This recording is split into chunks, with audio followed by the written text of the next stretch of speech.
आणि आता बातमीपत्रामध्ये पाहणार आहोत 25 मिनिटात 50 बातम्या अतिशय वेगवान स्वरूपात सुरुवात करूया। महाराष्ट्र कर्नाटक पाणी प्रश्न सोडवणार असून पाणी प्रश्न सोडवण्यासाठी सरकार सकारात्मक असल्याची प्रतिक्रिया उपमुख्यमंत्री फडणवीसांनी दिलेली आहे। यासाठी काँग्रेस नेत्यांची देखील मदत घेऊ असं आवाहन फडणवीसांनी नाना पटोले आणि पृथ्वीराज चव्हाण यांना केलंय। संसद घुसखोरी प्रकरणावरून लोकसभेत गदारोळ पाहायला मिळाला। लोकसभेतील 14 तर राज्यसभेतील एका खासदारावर निलंबनाची कारवाई करण्यात आली। सुरक्षेतील त्रुटींमुळे कर्मचाऱ्यांचं देखील निलंबन करण्यात आलं। संसदेमध्ये घुसखोरी प्रकरणातील 4ही आरोपींना दिल्लीतील पटियाला कोर्टात हजर करणार आहेत। दिल्ली पोलिसांची स्पेशल सेल या 4ही आरोपींना न्यायालयामध्ये हजर करणार असून पोलीस कोठडी मागण्यात येणार असल्याचं सूत्रांकडून कळतंय।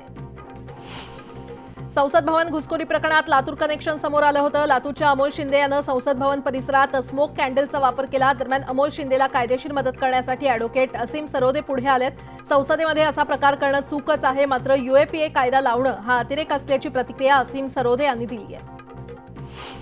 खासदार सुप्रिया सुळे यांच्या पाठपुराव्याला यश आलंय। हडपसर ते दिवेघाट रस्ता चौपदरी होणार असून त्यासाठी केंद्राकडून 792.39 कोटींचा निधी मंजूर करण्यात आलाय। सुप्रिया सुळे यांनी केंद्रीय मंत्री नितीन गडकरींचे आभार मानले। सातारा जिल्ह्यामध्ये दुष्काळ सदृश परिस्थिती असताना दुसरीकडे दुधाला दर मिळत नसल्यानं शेतकरी हवालदिल झाले। संतप्त शेतकऱ्यांसह ठाकरे गटाच्या वतीनं वर्धनगड इथे रस्त्यावर दूध ओतून रास्ता रोको करण्यात आला। अकोल्यातील जिल्हाधिकारी कार्यालयावर धनगर समाजाच्या वतीनं आरक्षणाच्या मागणीसाठी एल्गार मोर्चा काढण्यात आला। या मोर्चामध्ये हजारो धनगर बांधव सहभागी झाले होते।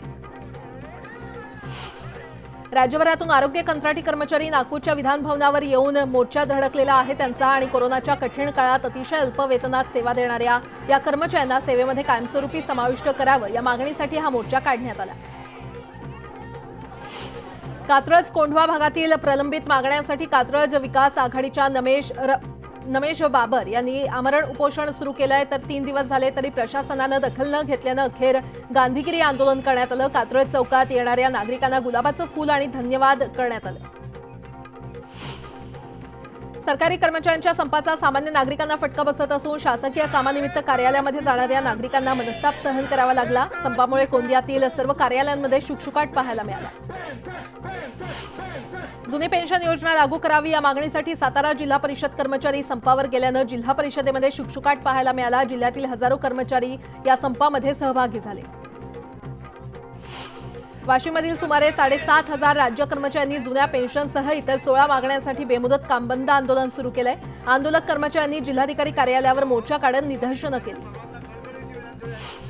राज्य कर्मचारी संघटनांनी जुन्या पेन्शनच्या मागणीसाठी राज्यभरात कामबंद आंदोलन सुरू केलंय। हिंगोलीच्या जिल्हाधिकारी कार्यालयासमोर राज्य कर्मचारी संघटनेच्या वतीनं निदर्शनं करण्यात आली। मागणी मान्य झाल्याशिवाय आंदोलन मागे घेणार नसल्याचा इशारा देण्यात आला। अमरावती जिल्ह्यामध्ये जुन्या पेन्शनसाठी बेमुदत कामबंद आंदोलन पुकारण्यात आलं। या आंदोलनामध्ये 43,000 कर्मचारी सहभागी झाले असून शासकीय कार्यालये ओस पडल्याचं पाहायला मिळालं। जुनी पेन्शन योजना लागू करावी या मागणीसाठी भंडाऱ्यामध्ये सरकारी कर्मचारी बेमुदत संपावर गेलेले आहेत। मुख्यमंत्र्यांनी लेखी आश्वासन देऊन देखील अनेक मागण्या प्रलंबित असल्याचं कर्मचाऱ्यांनी सांगितलं। राज्यातील 17 लाख कर्मचाऱ्यांच्या जुन्या पेन्शनबाबतच्या संपात चंद्रपुरातले कर्मचारी देखील सहभागी झालेत। गेल्या मार्चमध्ये 7 दिवसांचा संप मिटवताना शासनानं एक समिती बनवण्याचा निर्णय दिला होता, मात्र आजवर समितीचं गठन न झाल्यानं हे आंदोलन करण्यात येत आहे। जळगाव जिल्हा परिषदेसमोर शासकीय कर्मचाऱ्यांच्या वतीनं जोरदार घोषणाबाजी करत आंदोलन करण्यात आलं। या आंदोलनामुळे शासकीय कामकाज ठप्प झालं, त्यामुळे जे परिणाम होतील त्याला शासन जबाबदार राहील असा इशारा देण्यात आला। जुनी पेन्शन योजना लागू करावी या मागणीसाठी अकोल्यात देखील सरकारी कर्मचारी आक्रमक झाले। कर्मचारी संपावर गेल्यानं विकास कामांना मंजुरी देण्याची प्रक्रिया थंड बस्त्यात पडणार आहे आणि पीक नुकसानीचे पंचनामे तसंच शेतकऱ्यांना मदत मिळण्याची प्रक्रिया रखडणार आहे। अकोल्यातील मूर्तिजापूर तालुक्यातील गाजीपूर शेत शिवारात अजगर निदर्शनास आल्यानं नागरिकांमध्ये दहशतीचं वातावरण निर्माण झालंय। दरम्यान सर्पमित्रांनी घटनास्थळी धाव घेत अजगराला पकडून नैसर्गिक अधिवासात सोडून दिलं। नंदुरबार जिल्ह्यातून जाणाऱ्या राष्ट्रीय महामार्ग क्रमांक 6 वरील वाहतूक 20 तारखेपर्यंत बंद करून इतर मार्गाने वळवण्यात आली आहे आणि या मार्गावरील कोठडा ते कोळदा दरम्यान असलेल्या रेल्वे क्रॉसिंग जवळ रूळ दुरुस्तीचं काम हाती घेण्यात आल्यानं रेल्वे क्रॉसिंग बंद करण्यात आल्या। किंग खान शाहरुखनं शिर्डीमध्ये जाऊन साई समाधीचं दर्शन घेतलं। लवकरच त्याचा डंकी चित्रपट प्रेक्षकांच्या भेटीला येतोय आणि या चित्रपटाच्या यशासाठी त्यानं साईबाबांना साकडं घातलं। वर्ध्याच्या वडगाव टोल नाक्यावर वाहन चालकाला टोल नाका कर्मचाऱ्यांनी बेदम मारहाण केल्याचं समोर आलंय। किरकोळ वादातून ही मारहाण झाली असून त्याचा व्हिडिओ सध्या व्हायरल होतोय। या प्रकरणी तक्रार करून देखील कारवाई झाली नसल्याचा आरोप होतोय। मनमाड शहर परिसरात चोरट्यांनी धुमाकूळ घातला असून बंद असलेल्या घरांना लक्ष्य केलं जात आहे। शहरातील पांडुरंग नगर भागात बंगल्याचं कुलूप तोडून रोख रकमेसह दागिने चोरण्यात आले। पोलिसांनी या प्रकरणी तपास सुरू केलाय। वाई तालुक्यातील सोनगीरवाडी येथील आंबेडकर नगर हद्दीमध्ये एका माल वाहतूक करणाऱ्या ट्रकला भीषण आग लागली होती। वाई नगरपालिकेच्या अग्निशमन दलानं ही आग आटोक्यात आणली, मात्र आगीमध्ये जळून ट्रकमधील मालाचं मोठं नुकसान झालंय। काही दिवसांपूर्वी झालेल्या जालना जिल्हा मध्यवर्ती बँकेच्या निवडणुकीवरून माजी मंत्री बबनराव लोणीकर आणि माजी मंत्री राजेश टोपे यांच्यामध्ये वाद झाल्याचं पाहायला मिळालं होतं। यातूनच टोपे यांची गाडीची तोडफोड करण्यात आली होती।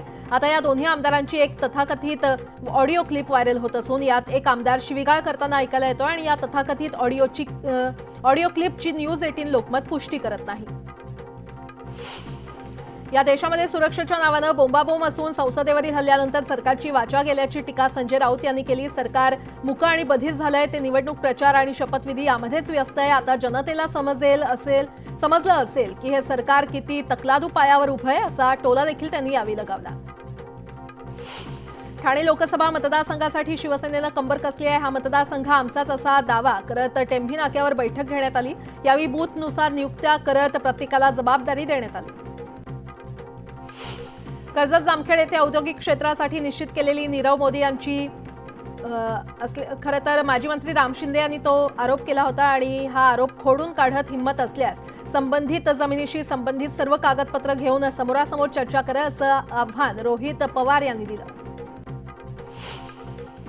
छगन भुजबळ यांच्या नाशिकमधील निवासस्थानाबाहेर बंदोबस्त नसल्याची धक्कादायक बाब न्यूज 18 लोकमतनं समोर आणली। त्यानंतर भुजबळ यांच्या नाशिकमधील भुजबळ फार्म निवासस्थानाबाहेर वरिष्ठ पोलीस अधिकारी दाखल झाले।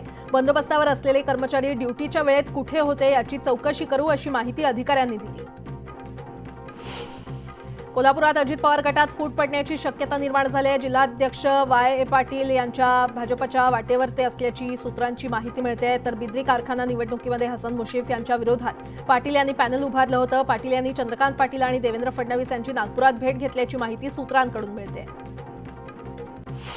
जुन्या पेन्शन योजनेची मागणी करत रत्नागिरीतील हजारो सरकारी कर्मचारी संप करत असल्याचं दिसून आलं आणि त्यामुळे यंत्रणांवर ताण आलेला आहे। परभणी जिल्ह्यातील महसुली कर्मचाऱ्यांनी जुन्या पेन्शन योजनेच्या मागणीसाठी आक्रमक होत कामबंद आंदोलन सुरू केलं आहे। या अंतर्गत जिल्हाधिकारी कार्यालयासमोर तीव्र घोषणाबाजी करण्यात आली। सोलापूर जिल्ह्यातील अनेक विभागातील 22,000 राज्य सरकारी कर्मचारी बेमुदत संपावर गेलेले आहेत। जिल्हा परिषदेसमोर संपकरी कर्मचाऱ्यांनी थाळीनाद आंदोलन केलं। धाराशिव नवीन पेन्शन योजना रद्द करत जुनी पेन्शन योजना लागू करा, या मागणीसाठी धाराशिव जिल्ह्यातील आरोग्य कर्मचारी संपावर गेलेत। आरोग्य कर्मचाऱ्यांच्या या संपानं सेवेवर मोठा परिणाम होण्याची चिन्ह निर्माण झाली आहे। जुनी पेन्शन योजना लागू करण्याच्या महत्त्वाच्या मागणीसह विविध मागण्यांसाठी सिंधुदुर्ग जिल्ह्यातील सरकारी कर्मचारी बेमुदत संपावर गेलेले आहेत। या संपामध्ये 17,000 कर्मचारी सहभागी झालेत। यावेळी जिल्हाधिकारी कार्यालयासमोर धरणे आंदोलन करण्यात आलं। राज्य सरकारी, निमसरकारी आणि शिक्षकेतर कर्मचारी संघटना समन्वय समितीच्या नेतृत्वाखाली सरकारी कर्मचाऱ्यांनी बेमुदत संप पुकारला। या संपात पालघर जिल्ह्यातील 12,500 सरकारी कर्मचारी सहभागी झालेले आहेत आणि या संपामुळे सामान्य नागरिकांची कामं खोळंबल्याचं पाहायला मिळतंय। जुनी पेन्शन योजना लागू करावी या मागणीसाठी सांगलीतील शासकीय कर्मचारी संपावर गेलेले आहेत। जीएसटी कर्मचारी संघटनेचे कर्मचारी देखील संपावर गेले असून मागण्या मान्य न झाल्यास तीव्र आंदोलनाचा इशारा देण्यात आला आहे। जुनी पेन्शन योजनेची मागणी करत राज्यातील परिचारिका आजपासून संपावर गेल्यात। यात पुणे जिल्ह्यातील हजारो परिचारिका सहभागी झाल्या असून आपल्या मागण्यांसाठी रस्त्यावर उतरल्याचं पाहायला मिळालं। कोल्हापुरात जुन्या पेन्शनसाठी सरकारी कर्मचाऱ्यांनी एल्गार पुकारला। शहरातल्या टाउन हॉल बागेत या कर्मचाऱ्यांनी आंदोलन केलं। एकच मिशन जुनी पेन्शन अशा घोषणा आणि टोप्या आंदोलन घालत हे आंदोलन करण्यात आलं। मुसळमध्ये तहसील आणि महसूल विभागाच्या कर्मचाऱ्यांनी संपात सहभाग घेत तात्काळ जुनी पेन्शन योजना लागू करण्याची मागणी केली आहे। जोपर्यंत मागण्या पूर्ण होत नाहीत तोपर्यंत कर्मचारी संपावर ठाम असून तहसील कार्यालयामध्ये शुकशुकाट पाहायला मिळतोय। नगर जिल्ह्यातील जिल्हाधिकारी कार्यालय आणि 14 तहसील कार्यालय, जिल्हा परिषद आणि अन्य सरकारी कार्यालयातील 29,000 कर्मचारी संपावर जाणार आहेत आणि त्यामुळे शासकीय कार्यालयातील कामकाज ठप्प होणार आहे। जुन्या पेन्शन योजनेसाठी हे आंदोलन करण्यात येत आहे। दुष्काळ पाहणीसाठी केंद्रीय पथक बीड जिल्हा दौऱ्यावर आहे। यावेळी शेतकऱ्यांनी समस्यांचा पाढा वाचत जिल्हा प्रशासनाला धारेवर धरत उघडं पाडलं। पिण्यासाठी पाणी नाही, पीक हातचं गेलं, रेशन वेळेवर मिळत नाही, रोजगार हमीचं काम नाही अशा समस्या मांडल्या आणि दुसरीकडे पाहणी फक्त महामार्गालगत केली जात असून खरी वस्तुस्थिती कधी पाहणार असा सवाल उपस्थित करण्यात येतोय। राधानगरी तालुक्यातील सोन्याची शिरोली इथे भारत सरकारच्या विविध योजनांची माहिती देण्यासाठी आलेल्या चित्ररथाला ग्रामस्थांनी कडाडून विरोध केला। प्रचंड वादावादी आणि ग्रामस्थांनी उपस्थित केलेल्या प्रश्नाची समाधानकारक उत्तरं देता न आल्यानं अखेर संयोजकांनी रथ परत नेण्याचा निर्णय घेतला। सांगलीच्या आरटीओ कार्यालयामध्ये मोठ्या प्रमाणात भ्रष्टाचार विरोधात आणि रिक्षा चालकाची होत असलेली पिळवणूक याच्या निषेधार्थ रिक्षा संघटनेकडून भीक मागो आंदोलन करण्यात आलं। या ठिकाणी भीक मागून आरटीओ अधिकाऱ्यांना देण्यात आलं। ओबीसी आरक्षण अबाधित राहावं आणि इंदापूरमध्ये झालेले आमदार गोपीचंद पडळकर यांच्यावरील हल्ल्याच्या निषेधार्थ आटपाडीमध्ये सकल ओबीसी समाजाच्या वतीनं मोर्चा काढण्यात आला। या मोर्चावेळी आमदार गोपीचंद पडळकर आणि मंत्री छगन भुजबळ यांच्या पोस्टरला दुग्धाभिषेक करण्यात आला। बीड जिल्ह्यामध्ये 1 महिन्यानंतर दुष्काळाची परिस्थिती गंभीर होईल। 1 महिना चारा आणि पाण्यावर निघेल, मात्र भीषण परिस्थिती असेल अशी भीती केंद्रीय पाहणी पथकातील सदस्यांनी व्यक्त केली। ही परिस्थिती दूर करण्यासाठी ठोस उपाययोजना करण्याची शिफारस आम्ही करणार असल्याचं देखील केंद्रीय पथकातील सदस्यांनी केलं। पुणे मुंबई एक्सप्रेस वेवर गॅन्ट्री बसवण्यासाठी 2 तासांचा ब्लॉक घेण्यात आला होता। हे काम अवघ्या 30 मिनिटात पूर्ण झाल्यानं वाहतूक सुरळीत झाली आणि या आठवड्यातील हा दुसरा ब्लॉक होता। अहमदनगरच्या पाथर्डी पोलीस ठाण्यात कार्यरत असलेल्या रामनाथ भाबड या हेड कॉन्स्टेबलनं आत्महत्या करण्याचा इशारा दिलाय। 2 दिवसात प्रमोशन न मिळाल्यास आत्महत्या करणार असल्याचं पत्र त्यांनी दिल्यानं एकच खळबळ उडाली आहे। मालेगावचे महापालिका आयुक्त भालचंद्र गोसावी यांची तडकाफडकी बदली करण्यात आली आहे। माजी आमदारांसह इतर राजकीय पक्षातर्फे गोसावी यांच्या विरोधात अनेक आरोप करण्यात आले होते। गोसावी यांच्या जागी रवींद्र जाधव यांची नियुक्ती करण्यात आली आहे।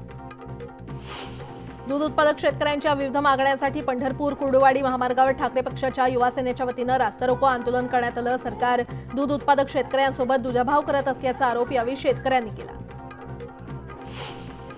सांगली जिल्ह्यामध्ये 15 दिवसांपूर्वी झालेल्या अवकाळी पावसामुळे जिल्ह्यातील 32,782 शेतकऱ्यांच्या 16,559 हेक्टर क्षेत्रातील द्राक्ष, डाळिंब, आंबा आणि केळी या फळपिकांसह रब्बी पिकांचं नुकसान झालं। या नुकसानीचा प्राथमिक अंदाज अहवाल प्रशासनानं राज्य सरकारकडे सादर केलाय आणि या नुकसानीमध्ये सर्वाधिक फटका फळपिकांना बसलाय।